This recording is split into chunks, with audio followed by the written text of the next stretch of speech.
Hello student, this is Mehboob Hassan, your physics mentor. And now today in this video, we are going to discuss electric dipole moment, and we are going to calculate the electric field strength due to electric dipole. ठीक है? At axial point and equatorial point. Okay? तो सबसे पहले हम बात कर लेते हैं इलेक्ट्रिक डाइपोल का. What is electric dipole? Okay? So a pair of two opposite charge mean एक पॉजिटिव चार्ज ले लेते हैं और एक नेगेटिव चार्ज. ठीक है? a pair of opposite charge placed at a separated by a finite distance form a electric dipole. ठीक है?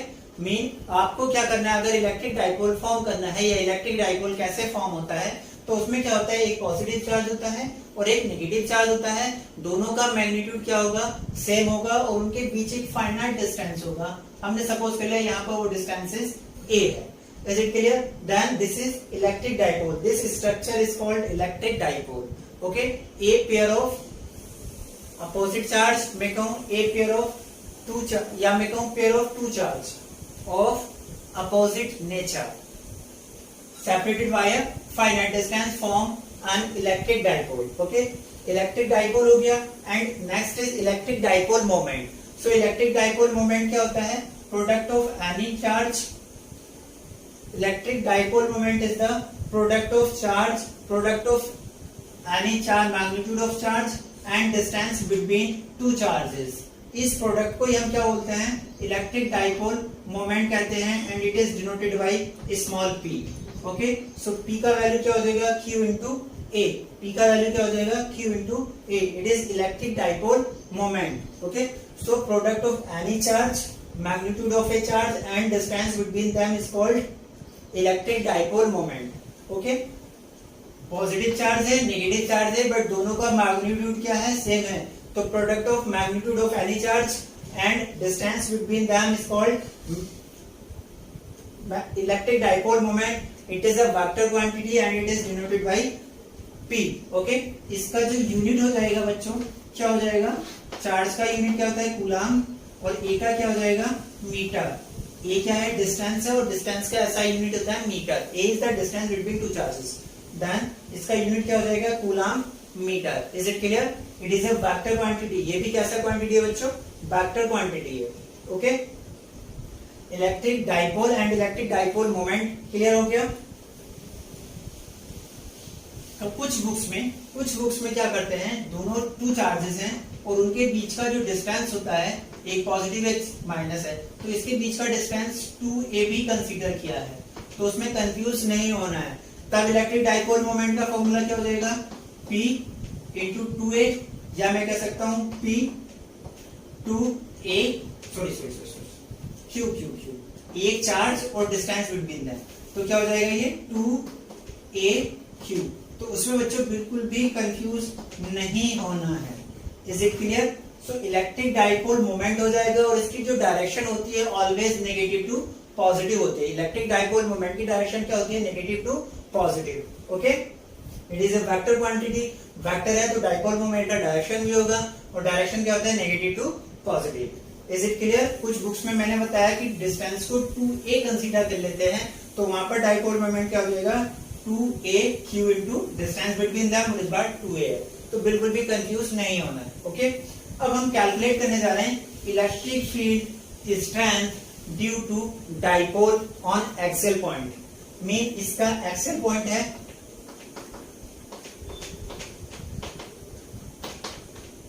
डाइपोल कंसीडर कर लेते हैं. एक डाइपोल कंसीडर करते हैं, दैट इज नेगेटिव चार्ज और एक पॉजिटिव चार्ज. ओके, इनके बीच का जो सेपरेटेड वायर डिस्टेंस 2a, हम भी 2a कंसीडर कर रहे हैं. न्यूमेरिकल प्रॉब्लम्स को सॉल्व करने में, डेरिवेशन को सॉल्व करने में थोड़ा सा इजी पड़ता है. और इसके एक्सिस पे कोई पॉइंट है p, यहाँ पर हमने इलेक्ट्रिक फील्ड को कैलकुलेट करना है. ओके, तो मैंने सपोज कर लिया जो डाइपोल है इसके मिड पॉइंट से, इट इज जहां पर हमने इलेक्ट्रिक फील्ड E को कैलकुलेट करना है, इसका जो डिस्टेंस है from the mid point of electric dipole is r हमने सपोज किया है. Is it clear? अब सिंपल है, बहुत इजी है. इजिली हम इसको कैलकुलेट कर सकते हैं. कैसे करेंगे देखते हैं. सबसे पहले हमने सपोज ये डिस्टेंस कितना हो जाएगा, देखिए ये डिस्टेंस क्या है 2a, टोटल डिस्टेंस कितना है 2a, तो a पार्ट इधर हो जाएगा और a ही पार्ट क्या रहेगा इधर रह जाएगा। ओके, सो मिड पॉइंट से ये जो डिस्टेंस है r, यहां तक की डिस्टेंस कितना r, तो ये डिस्टेंस कितना बचेगा r minus a। Is it clear? अगर मैं इस पॉइंट से p पॉइंट से ये डिस्टेंस फाइंड आउट करूं माइनस q तक का, तो ये कितना हो जाएगा, यहां से यहां तक का तो r है और ये कितना हो जाएगा r प्लस a, ये क्या हो जाएगा r plus a। Is it clear बच्चों? अभी लास्ट वीडियो में हमने कैलकुलेट किया था electric field due two point charge. तो कोई भी पॉइंट चार्ज q है, इसकी वजह से जो इससे r डिस्टेंस पर p पॉइंट्स, r डिस्टेंस पर कोई पॉइंट भी सपोज कर लेते हैं, उस पर जो इलेक्ट्रिक फील्ड होता है वो क्या होता है 1/4 pi epsilon naught q upon r square. Is it clear? E का वैल्यू क्या होता है 1/4 pi epsilon naught q over r square. But इस बार हमारे पास क्या है, टू चार्जेस हैं, एक तो है प्लस q और एक है minus q। Okay, electric field is a vector quantity, vector quantity होता है। ओके, इलेक्ट्रिक फील्ड कैसा क्वांटिटी है, वेक्टर क्वांटिटी है। तो पॉजिटिव की जो डायरेक्शन होगा और नेगेटिव की डायरेक्शन होगा उसी के अकॉर्डिंग हम इसको ऐड कर लेंगे। सबसे पहले बात करते हैं, मैंने सपोज कर लिया electric field at P due to positive charge. ये जो चार्ज है इसकी वजह से जो यहाँ पर इलेक्ट्रिक फील्ड है उसका वैल्यू है E1। ओके, और नेगेटिव चार्ज जो है उसकी वजह से इस पॉइंट पर जो इलेक्ट्रिक फील्ड है दैट इज E2। ओके, अब हमने E1 और E2 का वैल्यू कैलकुलेट करना है। तो E1 का वैल्यू क्या होगा बच्चों, ये जो फॉर्मूला लिखा था मैंने E is equal to 1/4 pi epsilon naught Q over R। Q क्या है, जिस चार्ज की वजह से हम कैलकुलेट कर रहे हैं, और R क्या है, Q से जितनी डिस्टेंस पर कैलकुलेट कर रहे हैं। तो सिंपल यही फॉर्मूला हम यहाँ पर भी अप्लाई करेंगे।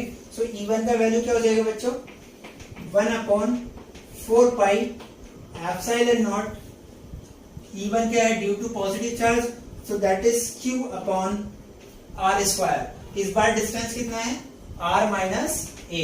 Is it clear? यहां से इस पॉइंट का डिस्टेंस R माइनस A है, क्योंकि R क्या है, R is the distance from mid point.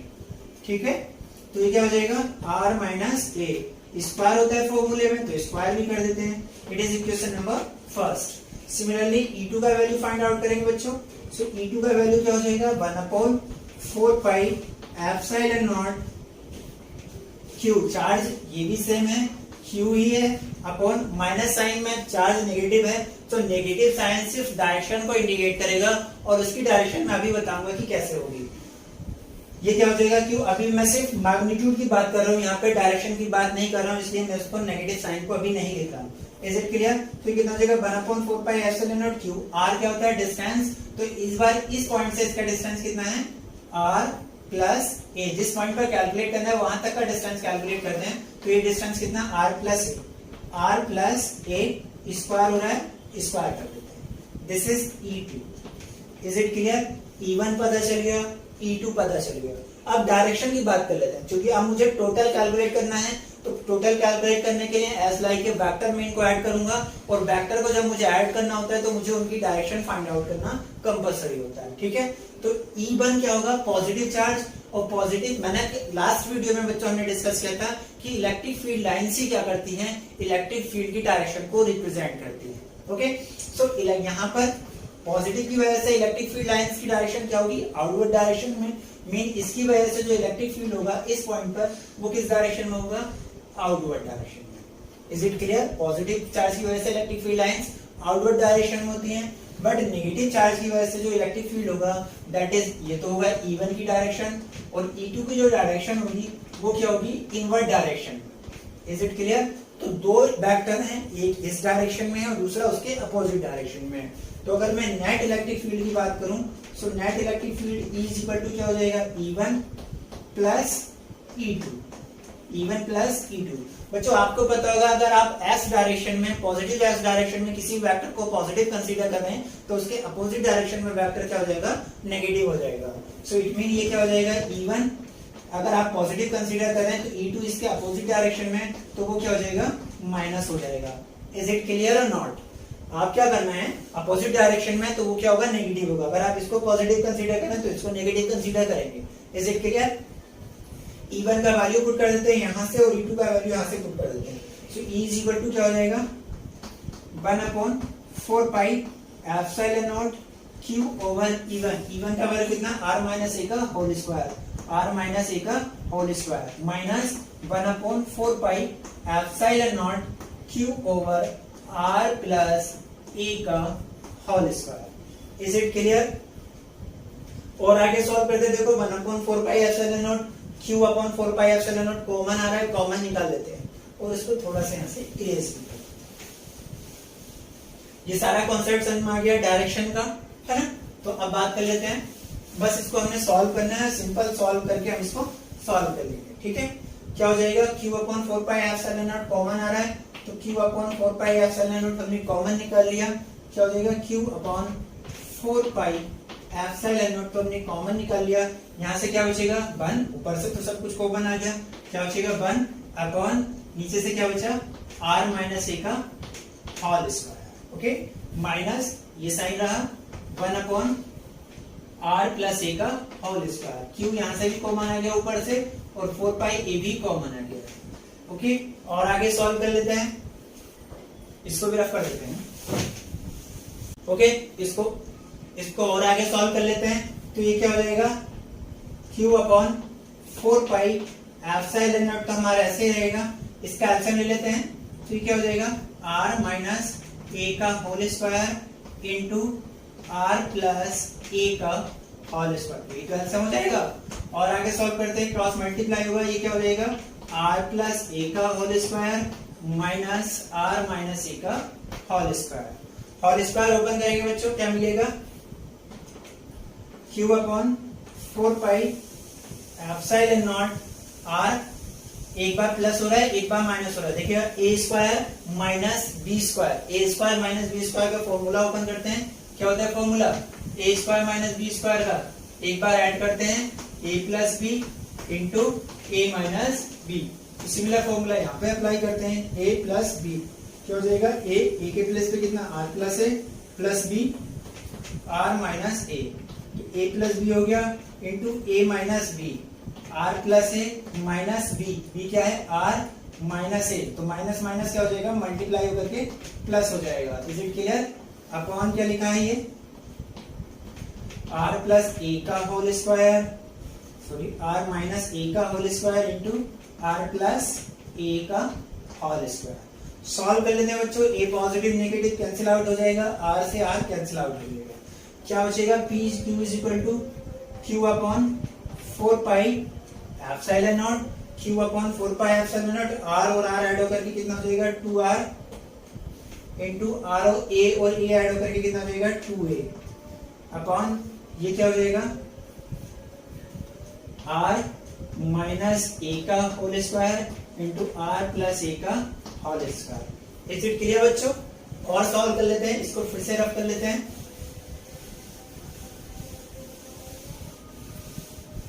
तो ये क्या हो जाएगा? मल्टीप्लाई होकर के क्या हो जाएगा? इसको ऐसे लिख सकता हूं 1/4 epsilon not 2 into 2QA r।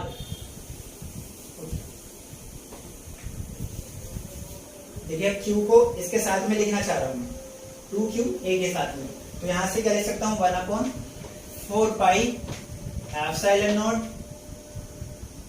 2r, एक जगह लिखा रहने दिया 2r एंड 2a और q इसके साथ मल्टीप्लाई में लिख दिया, तो ये क्या हो जाएगा? 2QA। यहाँ पे मल्टीप्लाई में लिखा था, मल्टीप्लाई में तो कहीं भी लिख सकते हैं, 2 इंटू 3 या 3 इंटू 2, बात तो सेम ही है।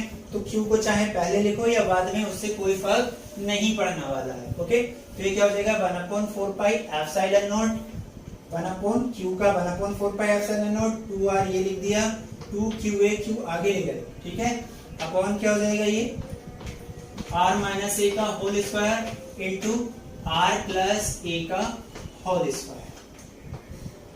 ओके, और सॉल्व कर लेते हैं। ठीक है, 2QA अभी हमने डिस्कस किया था electric dipole moment. So electric dipole moment P is equal to क्या होता है? 2QA, या ऐसे लिख सकते हैं Q इंटू 2A, एक चार्ज और दोनों चार्ज के बीच का डिस्टेंस का product is called electric dipole moment. तो ये क्या हो जाएगा? P, इसको क्या लिख देंगे हम? P तो हो जाएगा 1/4 pi epsilon naught 2r into P upon ये क्या हो जाएगा r माइनस a का whole square into r plus a का whole square. Okay, this is formula for electric field distance at an axial point. At an axial point, इसके axis पे कोई points है, इलेक्ट्रिक डाइपोल के axis पे कोई point P है, उस पर इलेक्ट्रिक फील्ड कैलकुलेट करने का फॉर्मूला क्या होता है 1/4 pi epsilon naught 2r c over r minus a का whole square into r plus a का होल स्क्वायर। अब बच्चों यहाँ पे एक बात समझ लीजिए आप, इलेक्ट्रिक डाइपोल फिजिकली कहाँ पे प्रेजेंट होते हैं? इलेक्ट्रिक डाइपोल क्या होते हैं बच्चों? इलेक्ट्रिक डाइपोल जो एग्जिस्ट होते हैं, जो फॉर्म होते हैं, वो एटॉमिक लेवल में फॉर्म होते हैं नॉन पोलर मॉलिक्यूल्स में।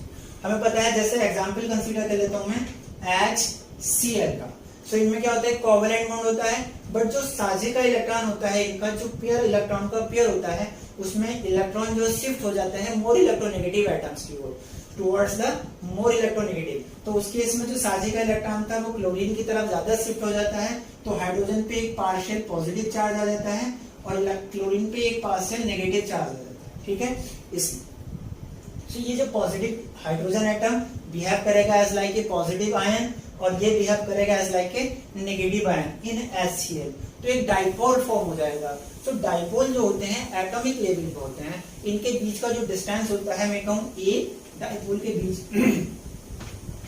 ये पॉजिटिव है, ये नेगेटिव है। सो डाइपोल के बीच का जो डिस्टेंस होता है 2a या a, वो बहुत ही स्मॉल होता है एज कंपेयर टू r के कंपेयर में बहुत ही स्मॉल डिस्टेंस होता है।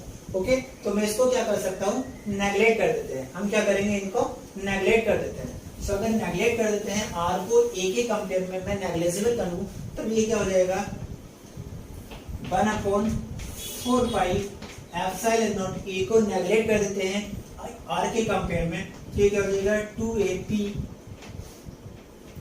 ओवर, इसका स्क्वायर फॉर्म करेंगे, ऐसे डायरेक्ट नेगलेक्ट नहीं कर रहे हैं, जब हम इसका स्क्वायर फॉर्म करेंगे तब ये और a स्क्वायर हो जाएगा। a स्मॉल क्वांटिटी है और a स्क्वायर तो और भी स्मॉल क्वांटिटी हो जाएगा। सो थोड़ा सा कैलकुलेशन करके इसका मल्टीपल करके फिर इसको कैंसिल आउट करते हैं। ठीक है, मैं डायरेक्ट यहीं पे कर देता हूँ।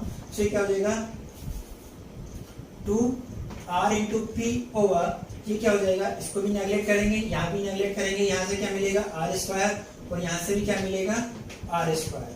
तो ये क्या हो जाएगा, एक r से पावर कैंसिल आउट हो जाएगी, क्या बचेगा 1/4 pi epsilon not 2p over r square into r cube. So this is formula. Okay, ये फॉर्मूला ये भी है, इसको हमने क्या किया और सिंप्लीफाई किया है नेगलेक्ट करके। This is r cube. So this is the formula for electric field strength at the axial point of an electric dipole. Is it clear? कैसे कैलकुलेट करना है? सिंपल, अब बस हमने एक ही बात याद रखनी है कि कोई पॉइंट चार्जेस है, उससे अगर r डिस्टेंस पर कोई भी पॉइंट है तो q कूलम का अगर ये चार्ज है तो इस पर जो इलेक्ट्रिक फील्ड होगा वो क्या होगा 1/4 pi epsilon naught q over r।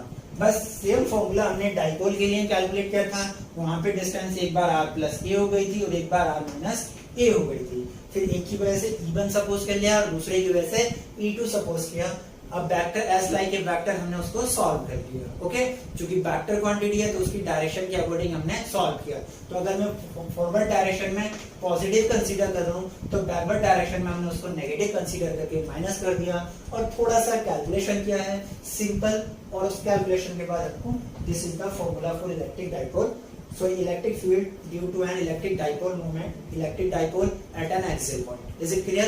इसके नेक्स्ट वीडियो में हम बात करेंगे electric field distance due to a equatorial point. Okay, तो उसके लिए हमारा नेक्स्ट वीडियो वॉच करिएगा, और वो बहुत ज्यादा इंपॉर्टेंट है। इसमें तो हमने डायरेक्ट है, लेकिन उसमें हम जो इलेक्ट्रिक फील्ड डिस्टेंस को कैलकुलेट करेंगे वेक्टर्स की कंपोनेंट्स फॉर्म में ब्रेक करके इजीली सॉल्व